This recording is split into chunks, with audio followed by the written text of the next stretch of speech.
Welcome, my name is Nick Robbins. I'd like to thank you for joining this special webinar as part of New York Climate Week.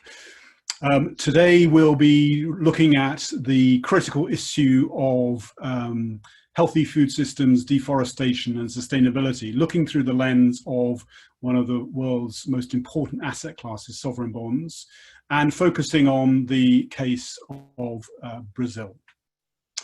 My name is Nick Robbins. I'm a professor in practice at the London School of Economics and also co-founder of Planet Tracker, the two organizations who are hosting today's event, and would like to thank the Moore Foundation and the Finance Hub for supporting the work. In terms of what we have before you, we have a fantastic set of speakers who will take you through the challenge we face, what this means for the world of sovereign bond investing. We'll then have a leading practitioner to talk about actually real life engagement that is underway at the moment, connecting investors with the situation in Brazil, and then we'll have a leading spokesman of the financial community in Brazil speaking. So just to introduce the speakers, the first speaker will be my colleague Alexandra Pinzon, who is a Sustainable Finance Policy Fellow at the LSE. She is the lead author of the report, The Sovereign Transition to Sustainability. I'm delighted to be a co-author, but Alexandra is the lead, which won the 2020 Environmental Finance ESG Innovation of the Year Award. So Alexandra will, sorry, I made a mistake there. The first speaker will be Matt McCluskey, Rewind, who is Director of External Relations and Head of Food and Land Use Research at Planet Tracker. Then followed by Alexandra, who I've already introduced. Our third speaker will be Graham Stock, who is partner of Blue Bay Asset Management. He is also the co-chair of the Investor Policy Dialogue on Deforestation in Brazil from July this year. And then finally, we'll have Gustavo Pimentel, who is Managing Director of Sitawi and was voted third best contributor to responsible investment globally by the Extel Awards in 2019. There will be opportunities for you to ask Q&A. Please, if you could do that in the chat function, and then we'll gather the questions and pose those back to the panelists. So in terms of the next step, I'd like to turn over to Matt McCluskey, who will take us through the challenge facing Brazil in terms of the sustainable food transition. Many thanks. Over to you, Matt. Thanks very much, Nick. So my name is Matt McCluskey. I'm Director of External Relations and the head of the Food and Land Use Program at Planet Tracker. And Planet Tracker is a non-profit think tank. We're a sister organization to the well-known and established Carbon Tracker initiative under Investor Watch. And as part of the Food and Land Use Program, we look at the relationship between global food systems and participants within capital markets, and how fundamentally both have an influence and impact on each other in very much a symbiotic relationship. And so today's panel, we're focusing on Brazil and Brazil's transition towards a sustainable food system. As many of you will know, Brazil is the third largest agricultural producer in the world. It's the second largest exporter of food in the world. And the agriculture sector accounts for 1 in every 3 jobs within the economy.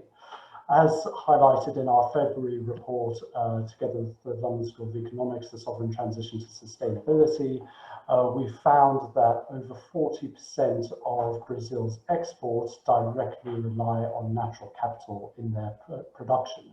Natural capital being the natural goods and services, air, water, soil, biodiversity, that are actually required as fundamental pillars for agricultural production.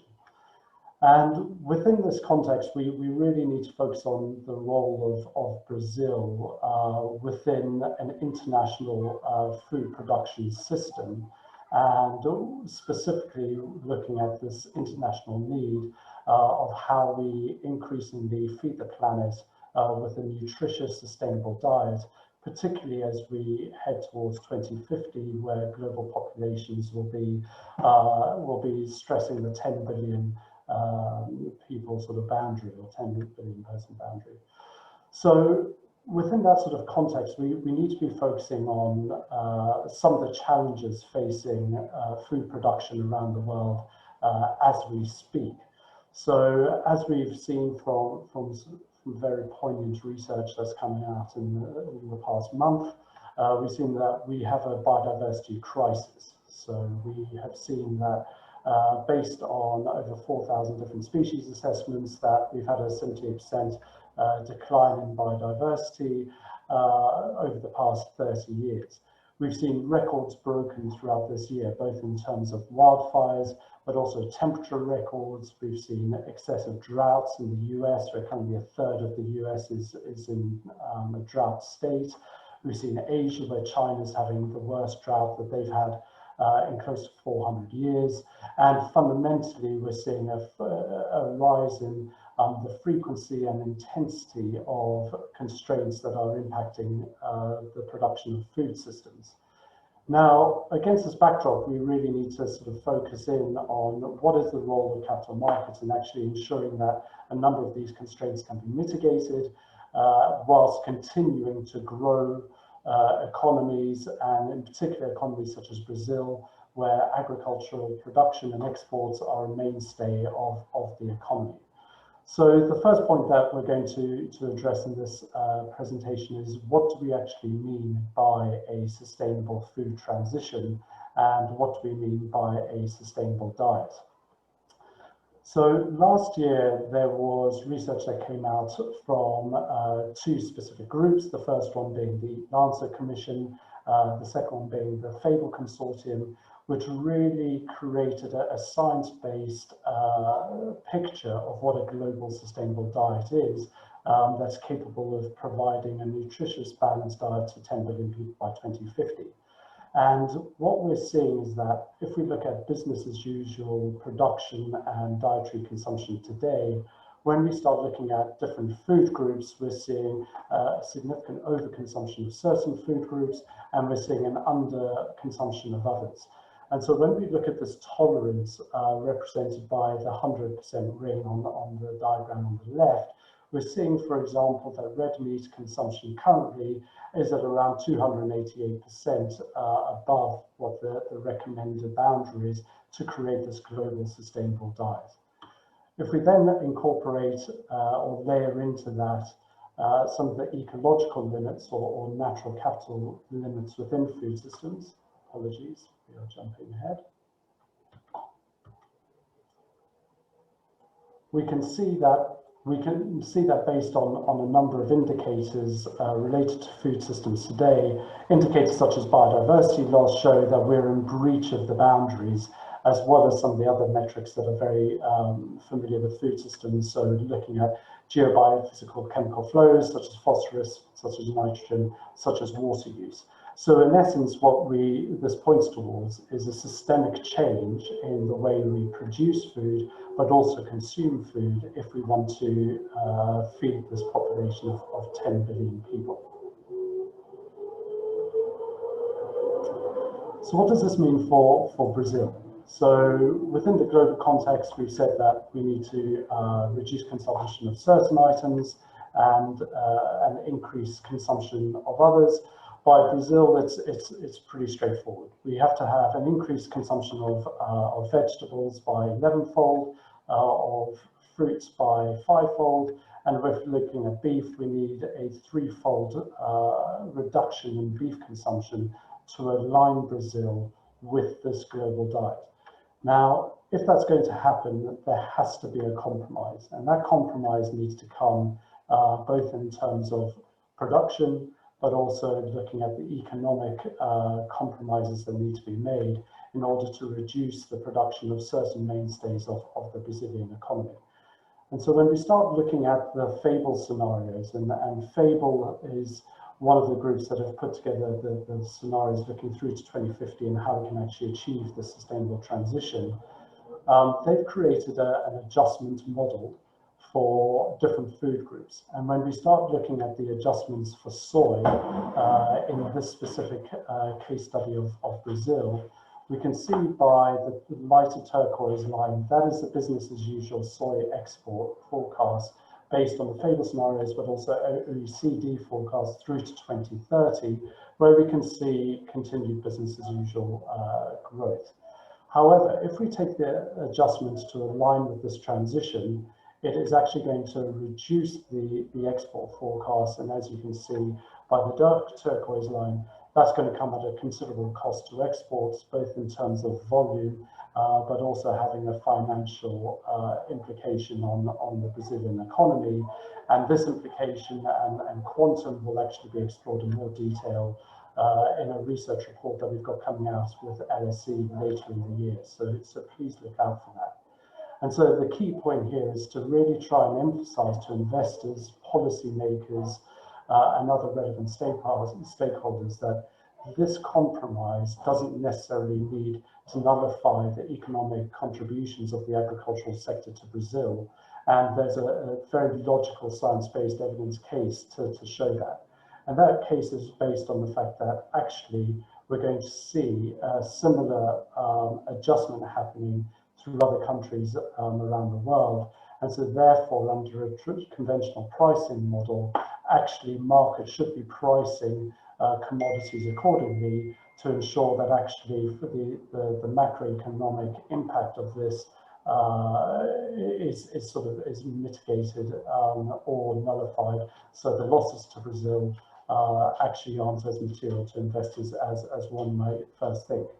There's another upside to this, which fundamentally relates to land use issues. And historically, in particular in recent years, we've seen the rate of deforestation in Brazil, and the primary deforestation drivers being beef and soy. Beef contributing around 70% to deforestation over the past 10 years, soy approximately 10%. While fundamentally, under a sustainable food transition, what we've seen is there is no net requirement for new agricultural land, meaning that deforestation rates currently aren't justified under this future transition model, which is again something that we explore in our upcoming report. And taking that even further, if we look at improvements in agricultural production methods, and we can rely on an increase in the yield per hectare of land, that only improves the outlook in terms of reducing the need for new agricultural land. So finally, before I hand over to Alexandra, a seminal report which has just come out from the World Resources Institute really highlights the economic benefits to Brazil of aligning not only with the sustainable food transition, but also a sustainable transition as part of an economic recovery. You can see some of the upside indicators on the left, primarily the ones related to the food and agricultural system, related jobs, related GDP contribution of food and ag, and something which we're very, very interested in is the recovery of natural habitats and what this could mean for wider natural capital preservation throughout the economy. And so what we're advocating for, and Alexandra will go into this in more detail, is fundamentally a policy alignment, so ensuring a policy of agricultural credit, of agricultural means of production are aligned with the sustainable food transition. We're looking at ways in which existing financial instruments such as sovereign bonds can be restructured, can be refinanced to ensure that proceeds can be allocated towards a sustainable agricultural transition. And we're looking at new forms of finance, which I know Gustavo will go into, such as looking at green bonds to help finance more resilient agriculture models. So with that sort of high-level introduction, I'm going to hand over to Alexandra to look at some of the macroeconomic implications of this transition. Thanks very much, Matt. Thanks for setting out the strategic focus. Alexandra, could you maybe touch on sort of what this could mean for sort of sovereign bond investors and where the linkages are? Thank you. Yeah, sure. So I'm moving to the broader sustainable sovereign health transition framework that we analyzed in the February report. So since February, quite a few things have changed And among them is the raised focus and prevalence of sovereign debt and fiscal intervention in response to the crisis. We all have seen the global rescue packages that are amounting around $10 trillion that of course mask the huge variability across countries in terms of their individual capacity to respond and mobilize resources to address the crisis. We have also seen the IMF and the World Bank ramping up their efforts to support low and middle income countries to address the immediate social gaps that have been laid bare by COVID-19. And we have also seen the G20 debt stand still in support for the poorest countries. So this is all fiscal and this is all related to sovereign debt. On the other hand, we are also seeing the IMF and the World Bank openly embracing and advocating for climate change mitigation, natural capital, and biodiversity preservation and enhancement as core pillars of long-term country prosperity. And they are working towards incorporating these considerations into their operations, their engagement with countries, and even aiming to incorporating them in Article 4 consultations. This has also been reflected in the private sector, with huge appetite by financial institutions to incorporate sustainability criteria into sovereign debt, particularly for emerging markets, recognizing that the recovery post-COVID will need extra resources and that the issuance of sovereign debt is part of the mechanisms to get those resources, even though that brings risks as well, of course. How do we ensure that those financial flows are actually supporting these emerging countries and putting them on a pathway to sustainability and the achievement of their SDGs? So SDG-linked sovereign debt is getting traction among private investors. They are calling for collaboration with multilaterals to actually get this done. And we have also seen additional efforts on the engagement front with an example that probably Graham can touch further on later, in terms of a group of financial institutions engaging with the government of Brazil on topics related to deforestation and natural capital preservation at the policy level. So this obviously highlights the role that natural capital has in terms of addressing long-term sustainability needs, but also ensuring that we have a sustainable recovery post-pandemic. And so this is the part where I explain to you how we see the relationship between natural capital and sovereign debt and what is the framework that we have considered to link those. So if we can go to the next slide, please.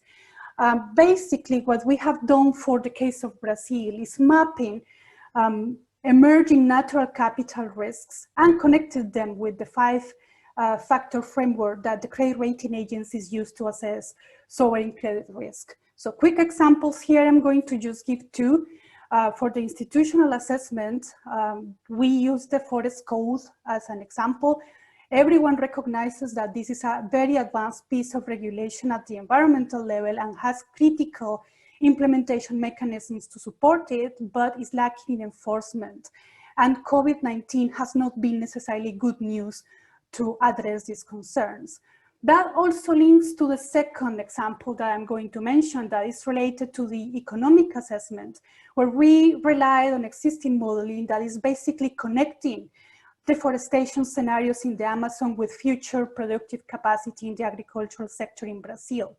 And what those models are saying is that under high deforestation scenarios, states like Mato Grosso could lose a third of their soybean yield. So this is important for Mato Grosso, but also it's important for Brazil given the relevance of the state and the commodity for a number of reasons. We did this for the 5 factors, and we recognize that the risks that we identified are not insignificant in connecting natural capital with sovereign health. However, addressing these risks is a sovereign choice. So if we go to the next slide, please. Basically what we identify is that sovereign debt issuers face 2 pathways. One, high road scenario, where they basically understand and address these risks. They put themselves on a positive cycle of development that includes sustainability at the core and enhance their future access to demanding commodity and financial markets. On the other hand, they can continue on the current pathway, not addressing these risks. They will materialize and bring huge costs to these economies and impair their future access to commodities and financial markets. So to support this transition for those countries that decide to embrace it, we have a number of recommendations for different actors, starting with sovereign debt issuers themselves. So we recommend to sovereign debt issuers to basically assess their policy framework, understand what are the incentives that they are promoting with that policy framework, and remove the perverse incentives that may be there. And this also includes the implementation mechanisms that this policy has. For example, public finance. In February, we also recommended to international financial institutions to go beyond climate change and incorporate natural capital into their operations with countries. Thankfully, that is something that they are embracing and is a direction they are moving towards. So that is very welcome. And credit rating agencies, we recommended to them to explicitly incorporate natural capital considerations into their sovereign credit risk assessments and outlooks for investors. Our recommendation was to firstly enhance their analytical framework so that they can account for natural capital risks, but also opportunities in this sovereign debt, but also to engage with sovereign debt issuers. And this is important for two reasons. One, because it highlights to sovereign debt issuers that natural capital is important for financial reasons and for their future access to financial markets.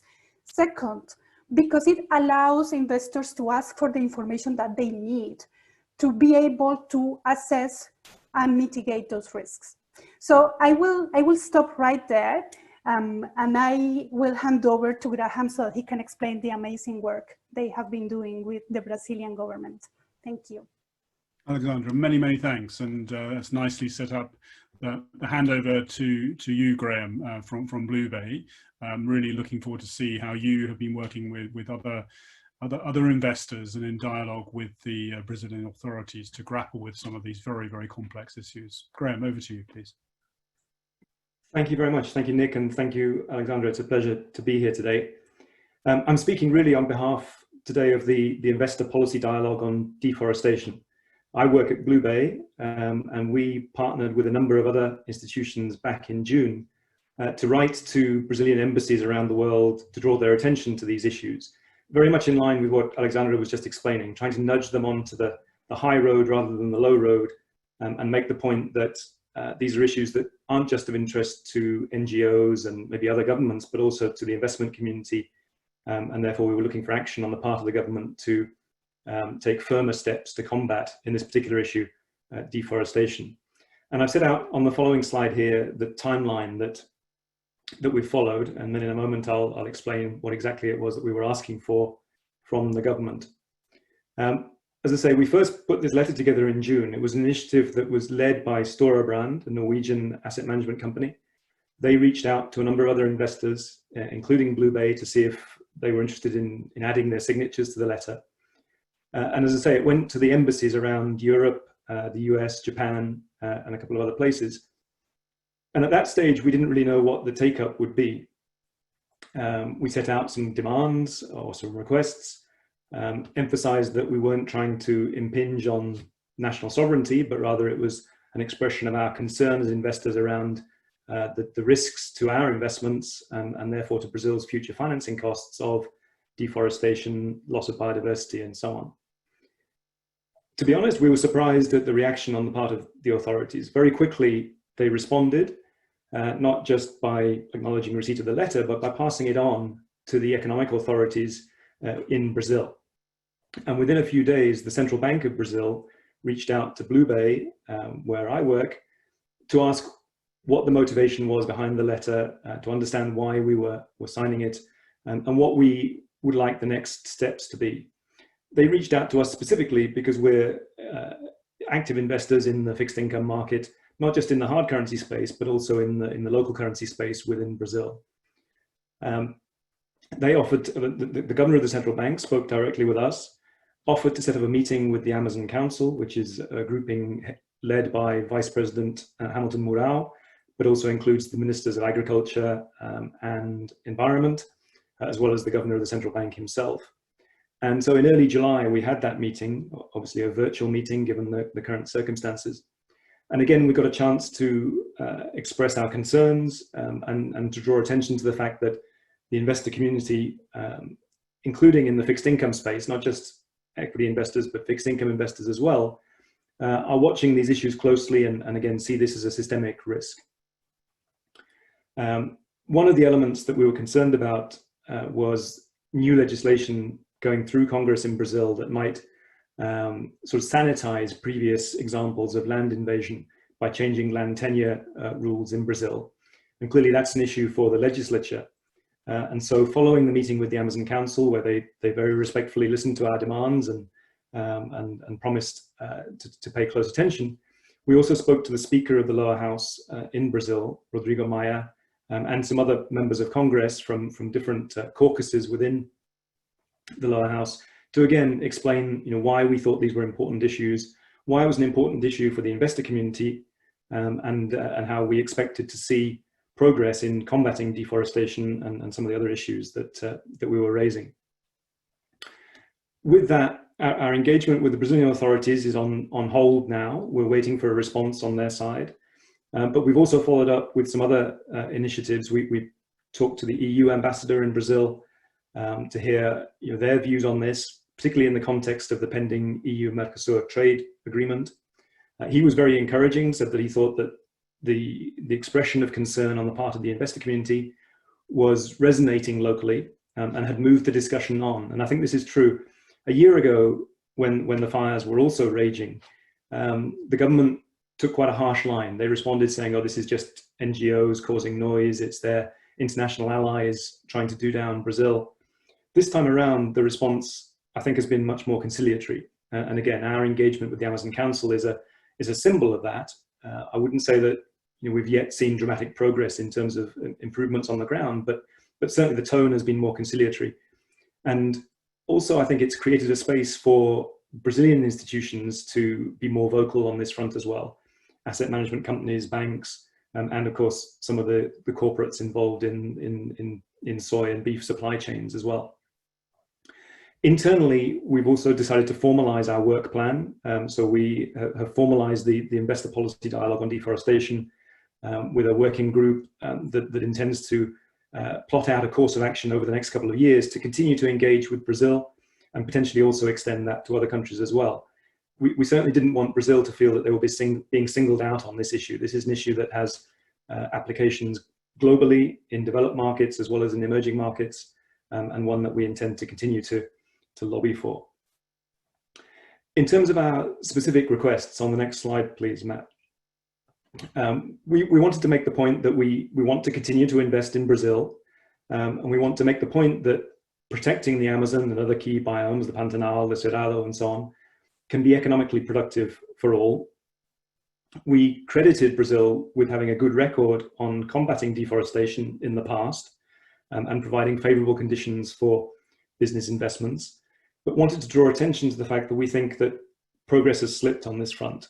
The number of fires that we saw last year and again this year, and the pace of deforestation, the enforcement of Brazil's forest code, we think has slipped. So that was the second item that we wanted to see: better enforcement, people transgressing these laws being brought to rights, greater enablement of the agencies tasked with enforcing the forest code.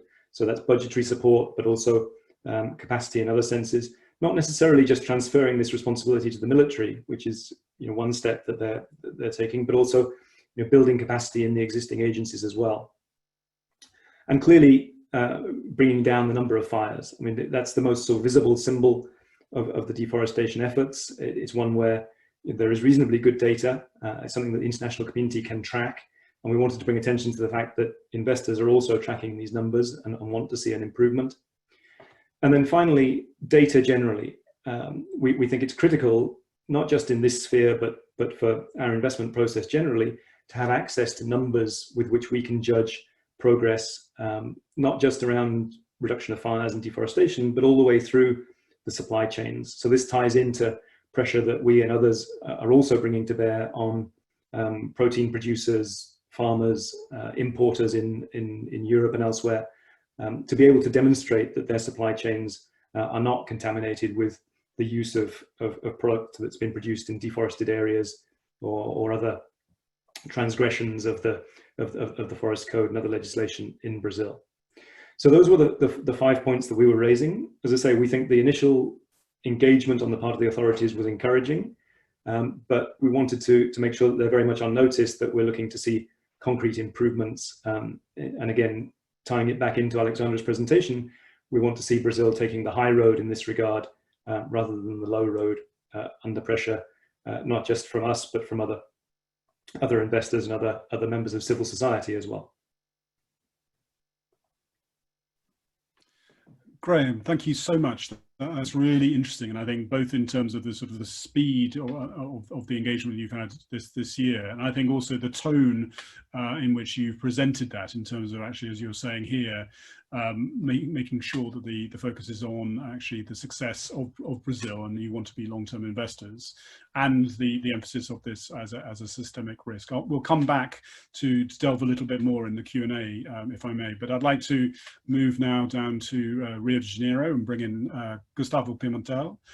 Gustavo, you've been working on these themes in sustainable finance as a leader in Brazil for many years. What's your sort of view on where we are now in terms of these issues of deforestation, sustainable finance, and particularly this link with the sovereign bond dimension of investing? Gustavo, over to you. Thank you, Nick. Thank you to my fellow panelists. It's a pleasure to be here with you.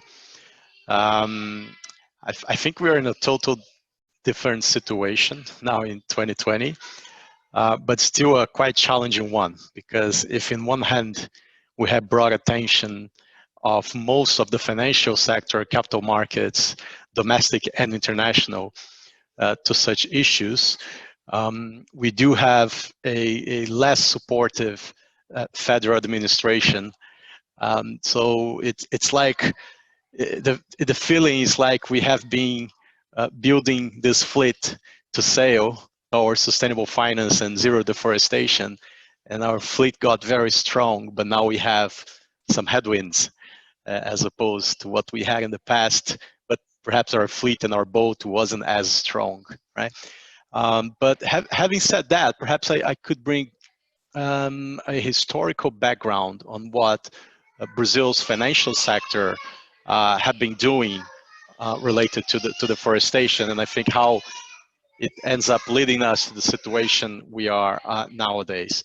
So many of you have heard that the Brazilian Central Bank a couple of weeks ago has announced a sustainable finance roadmap or agenda for the next years, and it contains a very interesting commitments such as mandatory implementation of TCFD as of 2022 and some other measures.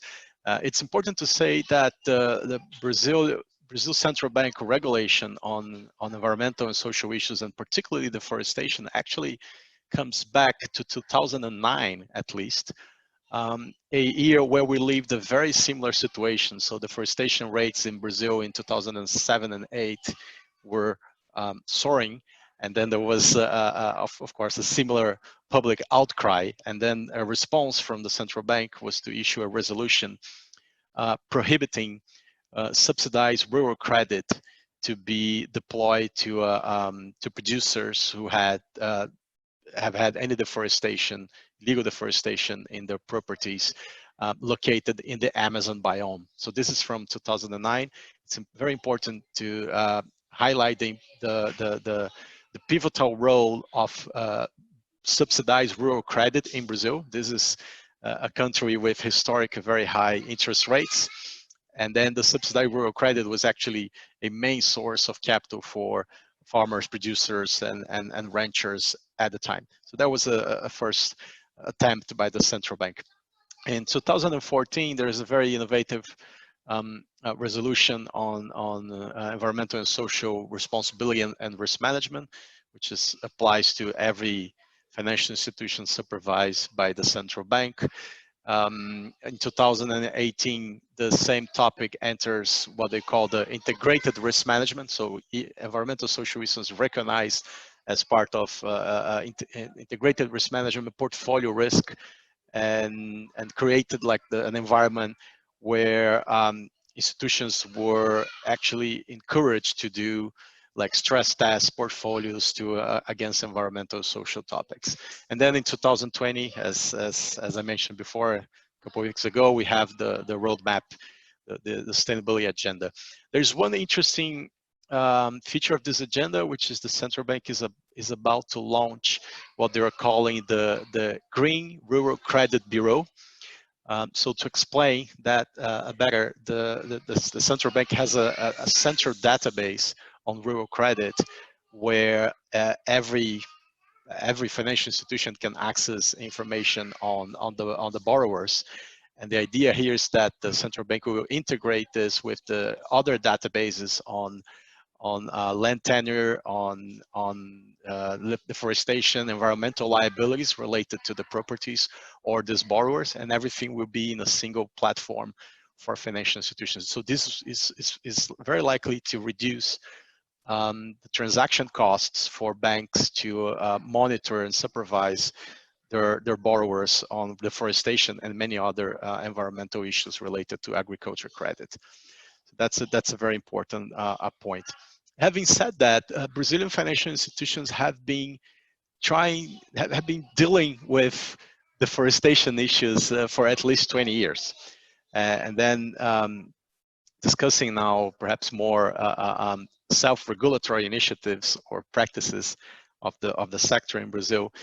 In the early 2000s, we start to see the private sector banks and also the public sector banks developing their forest policies. And these were aimed not necessarily on the soft commodities, not on soy and livestock, but actually on timber, on the timber sector. So in the early 2000s, a lot of the deforestation actually happened for timber production, and some of this timber was consumed internally in the furniture industry, in the civil construction, but there was also exports. And then many of the commercial banks in Brazil implemented these policies and embraced, for instance, the Forest Stewardship Council certification and encouraged their borrowers to be certified, or even limited financing to those borrowers who had the FSC or other forest certifications. In 2006, this recognition that it was not only the timber sector deforesting, but actually the soft commodities. So we have the soybean case, the soybean frontier expanding onto the Amazon, and then in 2016 we have the soy moratorium, which was basically a commitment by soy producers and especially soy traders not to buy soy from recently deforested areas, and some banks actually joined the soy moratorium. Couple of years later, research and academics start proving that it's not only soy but livestock. Cattle ranching is a major source of deforestation, as is pretty much known nowadays. And then some banks start to deal also with this issue. Who are they financing? Are they financing the cattle ranchers? Are they financing the slaughterhouses and protein producers? 2009, for instance, we see the BNDES, the National Development Bank, craft their first livestock policy, which actually was a major influencer on the initial measures from the slaughterhouses to start looking at their suppliers. And then some private sector banks also joined the working group on sustainable livestock, which was formed by some leading producers and development finance institutions. So that was the previous decade. In the current decade, I think we see a lot more interest, and indeed, the issue of cattle ranching is for the Amazon becomes more and more important as a driver of deforestation. And what starts to happen is that we start to realize that most of deforestation happens not necessarily through the direct suppliers of the protein companies, but actually from the indirect suppliers, so the suppliers of their suppliers. And it was it's a supply chain very difficult to track because there's no proven traceability mechanism that is actually that cannot be gamed by the producers, if you will. But we do see in this decade the emergence of technology as a lever to address the problem. So basically, the different satellite monitoring solutions becoming available and more affordable, and many of the Brazilian banks start buying or signing up to such services, and they are able to monitor each and every one of their borrowers, whether they would be on protected land or indigenous land, or even with recent deforestation. And this has been a very interesting development. So nowadays, what we see, the challenge we have on the soft commodities issue on deforestation. First challenge, back to soy. Soy crops now are the main driver of deforestation in the Cerrado, not the Amazon anymore. But what happens is that in the Cerrado, you are allowed to deforest up to 65% of your land. And that's legal deforestation. There's nothing that the state can do about it. So a lot of what's happening there is actually legal deforestation. And then the challenge we have in the Amazon biome remains cattle ranching. And here we have, this is like an even greater challenge, because cattle ranching is an activity that's actually mostly self-financed. So the ranchers will usually not take on loans from the financial sectors.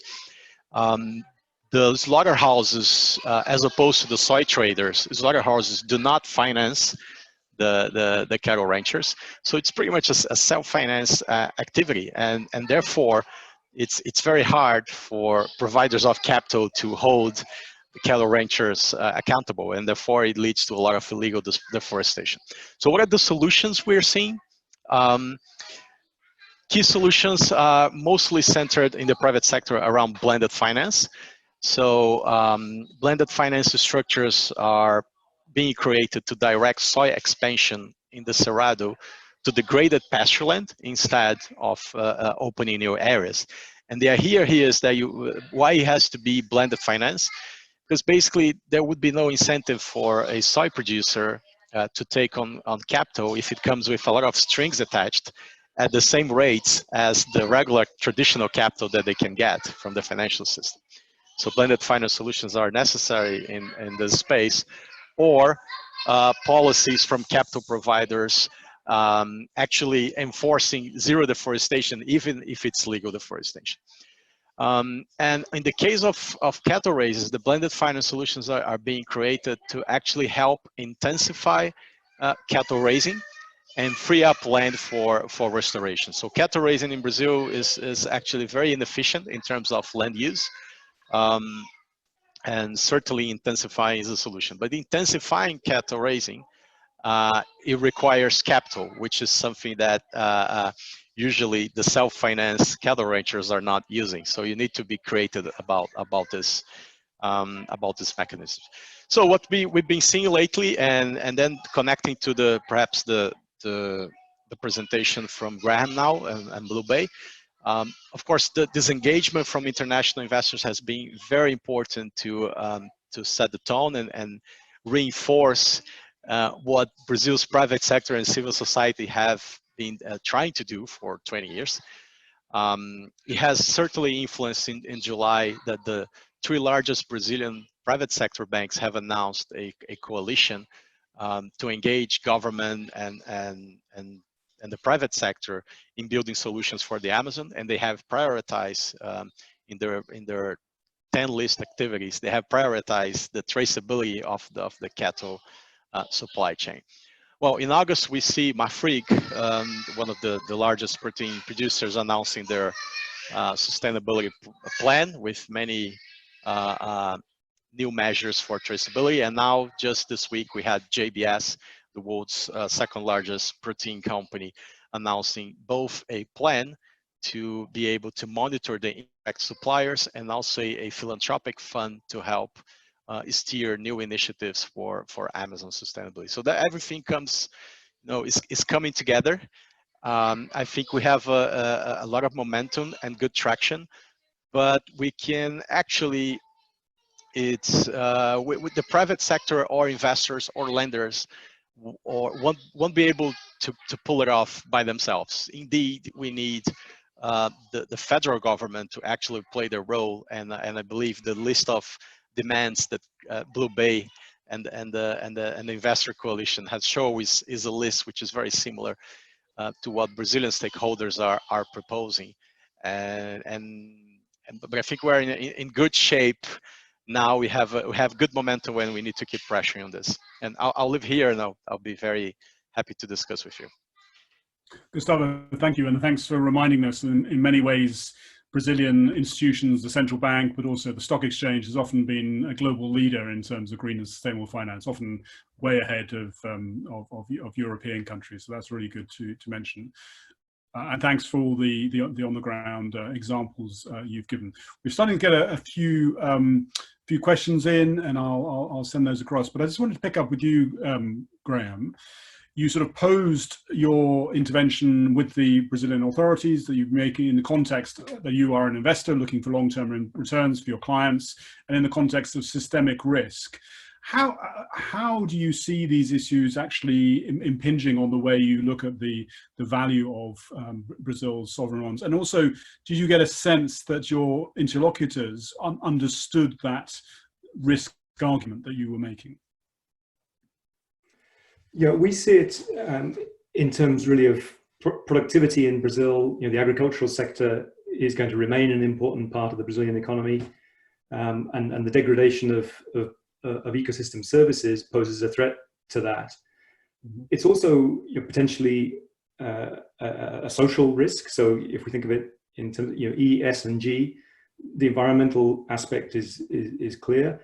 Socially, I think as well. I mean, if we think back to the times when Dilma Rousseff was being impeached in 2016, it coincided with severe water shortages, as far south as Sao Paulo, and that contributed to this feeling that the Brazilian government wasn't providing services for people, and therefore led to more frustration and political risk on the ground.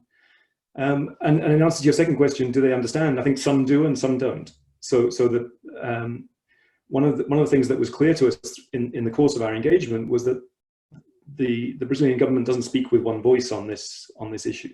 There are people within the administration, and certainly people within Congress, who are much more sympathetic to our concerns, and clearly others who are not. But I think creating space for the people who are sympathetic to make the argument internally as an investment idea is powerful. So you're drawing attention to the fact that a slower pace of growth in Brazil, or the need to spend more on mitigation measures, has fiscal consequences, and therefore could lead to a higher cost of financing for the Brazilian government, and therefore by extension for the Brazilian private sector.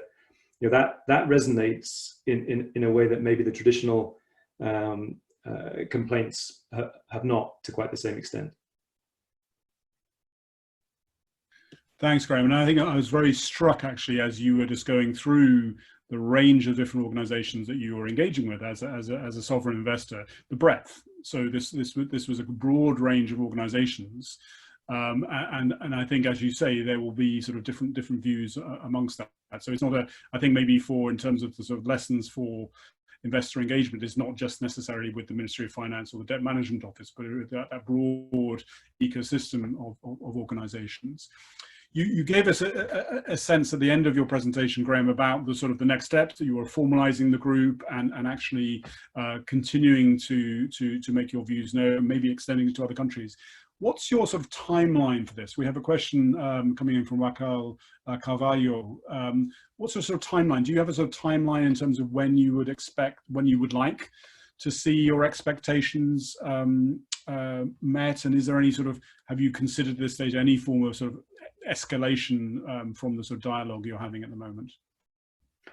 Our current intention is to continue to engage and make the case that these are important systemic issues for us, and we will be focused on them. We're in the process of devising a 2-year work plan, so that gives you an idea of how long we think we can productively engage and try to shape policy. What we haven't done is set a deadline and say we intend to divest at this point if X benchmark hasn't been met. 2 reasons for that, I think. One is that it's hard to build a broad coalition of investors around that kind of stance, because different investors have different views on this. And we have a fiduciary responsibility to our clients to respect their mandates. And we don't, certainly we don't have that at Blueway, we don't have that mandate to divest on these grounds at this point in time. Maybe we will in the future, but that's not the case now. And then secondly, because it's difficult to set the right benchmark. Should we say that forest fires in Brazil have to go back to the lows of the last 20 years? Is that a feasible objective, or are there too many other factors around that? Climate change itself, weather conditions in the year in question, and so on. So for now, we think that the best thing to do is to engage, to raise awareness around the issue within government, make the point, as I was saying just now, that this isn't just about protecting the environment, it's also a potential financial cost for the government and other borrowers in Brazil going forward. Graham, that's really, really helpful. I've got a question coming in about the potential in Brazil to follow the lead of countries who have been issuing sort of environmentally themed or SDG themed bonds. Alexandra, you mentioned that in your presentation about the growing interest in SDG themed bonds. Maybe start with you. The understanding we've received, and Gustavo, maybe you can correct us, is that it's relatively hard, from a sort of almost a constitutional reason, for Brazil to issue a green bond, a sovereign green bond. Is that the case? Matt, maybe you have some ideas, but Alexandra and also Gustavo, and indeed Graham, I don't know if you have any views on that. I mean, is there a case for a dedicated sovereign bond focused on green or sustainable development aspects? Alexandra, first to you. Yeah, so quickly, I can just say that there are 2 things: what I wish to see versus what is currently viable regulatorily in the regulation in Brazil. So, of course, there is a limit in terms of ring fencing resources for a sovereign bond in Brazil. That is our understanding, as you very well said, about the regulation. That doesn't mean that it's impossible, though. So there may be options around that. Probably Gustavo can explain further. Now, what we will see from the discussions, and we have seen from the discussions we have been having, is that there will be demand for those types of instruments. So maybe that will eventually trigger that discussion in Brazil. Yeah. So picking up on Alexandra's, there is a constitutional limit to ring fencing proceeds for future expenses, because any budgetary execution has to go through Congress, and you cannot put this into a bond issuance. But of course, as in many green bonds, you can actually refinance or reimburse past expenses, and then the challenge to do this in the case of Brazil is that the federal government's environmental expenditure has actually been declining significantly. And this is one of the very reasons why we are having more challenges to enforce the forest code and other environmental regulations. So it would be very hard to build the case for a green bond that does reimbursement or pay for past expenses if the trend has gone down. So well, it would have, I don't believe it would have any credibility. But so, and we actually have pitched this idea to the government through the Financial Innovation Lab 3 years ago, and they already dismissed the idea. But having said that, I mean, and touching on the point of sovereign bonds in general, and how everything that's happening may affect Brazilian bonds.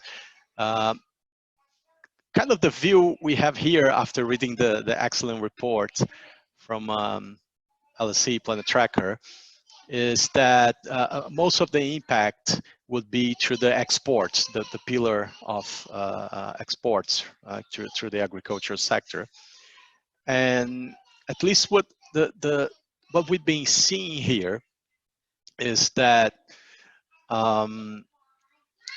we perhaps what could happen to Brazilian agricultural exports is not actually decline in such exports, but actually preventing its growth, and everything which is happening, the engagement of investors and reaction from policymakers, and for instance the criticisms to the European Union Mercosur trade agreement. If it doesn't go on, it will actually limit the growth, future growth for Brazilian exports, which could actually help improve Brazil's sovereign rating. So at least the point of view I see here, and could be something to debate with you, Graham, is that it's actually a missed opportunity to Brazil to receive a repricing, and not necessarily a deterioration of the current ratings. This would be interesting to hear your views as well.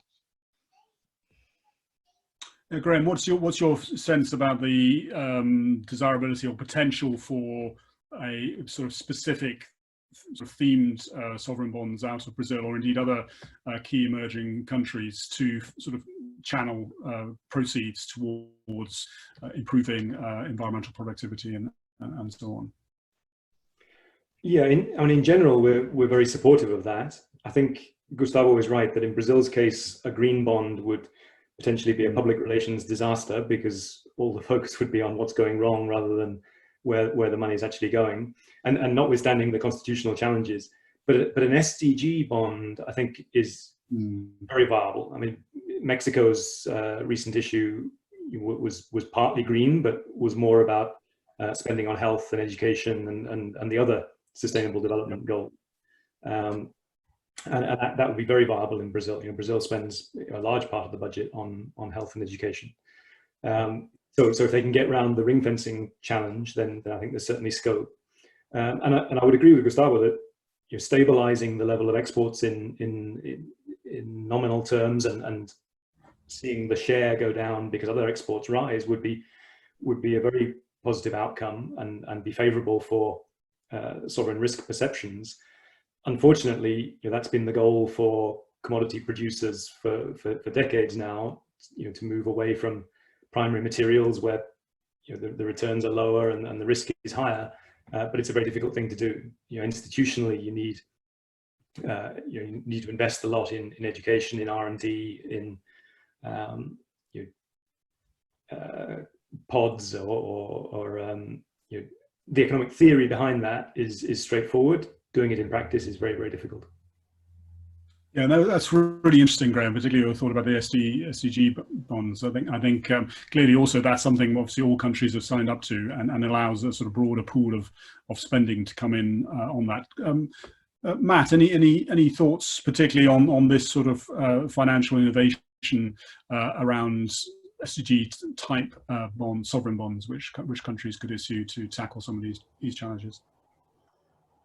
Yeah, I think ultimately there's a unique opportunity here, and Nick, to coin a phrase you've used in the past, I don't think there's ever been as much funding which is inherently focused on achieving ESG, SDG commitments in the history of the world. Capital markets want to do this, but there's never been as much funding misaligned with actually achieving those objectives.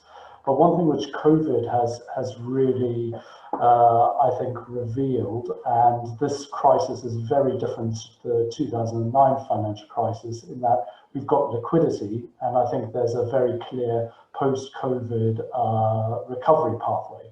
And so, for example, some of the concepts that we've been looking at, if you're looking at public natural capital assets, so national park networks, for example, which have been demonstrated in many countries to be able to contribute in a material way towards GDP. So Kenya, for example, 12% of GDP is driven by nature and wildlife tourism. These are existing assets. They're effectively distressed because of COVID restrictions.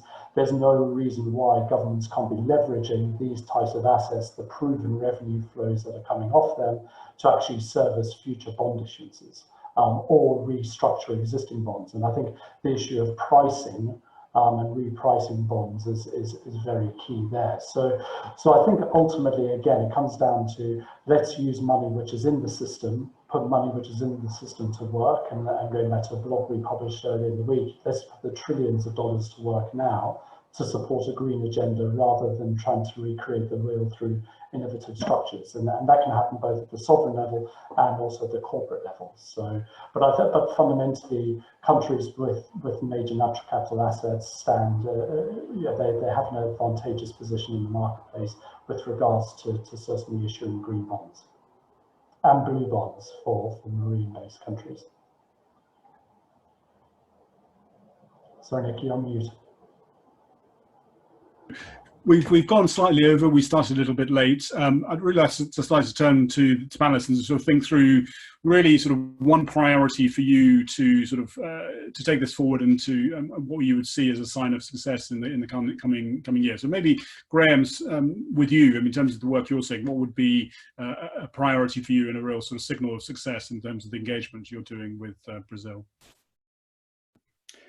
Well, to synthesize it in one objective, it would be improvement in their track record on combating deforestation. That's what we're aiming for. That's why we wrote the letter in the first place, and we would like to deliver on that front. So enforcement resulting in an actual improvement in the data. Very good, very clear, and thanks so much. Alexandra, over to you in terms of a closing thought. Yeah, I think personally the priority for me will be policy. So addressing the policy gaps at the country level, and that includes, of course, incentives. So there is a massive task, I know, but it enables all of the other things that follow. For example, SDG-linked bonds. Okay, thanks, Alexandra. Gustavo, your thoughts in terms of very sort of rich agenda you've told us about, but where would you place your emphasis in terms of a priority in the year ahead? I think the agenda is very clear, and there is we know where the problems are, and but we need stronger pressure on government. So what I would like to see is actually the Brazilian domestic investors joining the IPDD coalition and making it not only like an international pressure, which is something that parts of the people that Graham spoke to would usually dismantle as like some sort of this is like there are like political or trade interest in this international pressure. So if we do have the domestic investors joining, I think we'll make our movement much stronger. And here at Citaú, we run a local coalition called Investors for Climate, where we are helping investors decarbonize their portfolios. And one of the things that we want to do is basically have these investors have a more vocal voice, especially on their sovereign portfolios. And Graham, maybe over to you. I mean, I'm assuming that the investor group that you've pulled together is open potentially to Brazilian investors as well, domestic. It's not just international. No, absolutely, and we are already talking to Brazilian financial institutions. Yeah. At the moment, we have two co-chairs of the coalition, ourselves and Storebrand, and our hope is that the third will be a Brazilian financial institution. Very good. No, that'd be a really, really, really good signal, I think. Thanks so much, Graham. And Matt, closing off from you, and maybe sort of pointing through to some of the forthcoming research that's coming down the track. Yeah, thanks, Nick. I think my closing point would be on we need to accelerate capacity within financial institutions to understand more about natural capital issues and how they have a material bearing on financial instruments. I think we've seen a lot in the past few months. Lombard Odier have announced a partnership with Oxford University around boosting their capacity in relation to natural capital. We've seen the new HSBC pollination group who have now sort of merged to create a new fund addressing natural capital issues. But I think fundamentally your average money manager, policy sort of manager within financial institutions still doesn't know enough about natural capital. So we need to accelerate that process. And I think as part of that, you know, the work that we're doing at Planet Tracker in partnership with LSE on the sovereigns work, and a number of other research organizations within the Gordon and Betty Moore Foundation and Finance Hub initiative, you know, we're really trying to make those linkages and between natural capital and financial stability. And in our upcoming work later this year, we're focusing in on Brazil and extending the food systems work that we're looking at, the vulnerability of food systems to natural capital related and environmental climate related declines. We will be broadening that out to other countries within the G20 and beyond through a series over the next few years. And I think, yeah, fundamentally, just keeping on this trend of linking macroeconomic stability with natural capital health. Well, thanks, Matt. And thanks everyone for joining. Thanks to the panelists, yourself, Matt, Alexandra, Graham, Gustavo. I think for me, what is so interesting about this connection between familiar sort of sustainability issues with the sovereign bond agenda is obviously sovereign bonds are the sort of universal asset class. And I think we've seen how they do bring together many of these systemic issues. As you were saying, Gustavo, I think the agenda is clear. And Alexandra, I think the sort of the high road option, that's the choice that you laid out is an attractive one for countries. Graham, it was very good to hear from you that actually the engagement you were touching on and the case you were touching on is clearly the E of ESG, but also the social dimension and clearly the governance, the quality of governance and so on, and that question about the sort of cost and access to capital. And I think I like this prospect of international and domestic financial institutions, investors working together on this sort of shared agenda. And that seems to be a very positive road going forward, and include the issues about the sort of actually not just the achievement of zero deforestation in Brazil, but also the better disclosure and reporting on that back to investors. So thanks all to the panelists. Thanks to you on the line, whether you're in New York or in Rio de Janeiro or anywhere else in the world. It's been great having you. And I'm going to close it there. Thank you very much.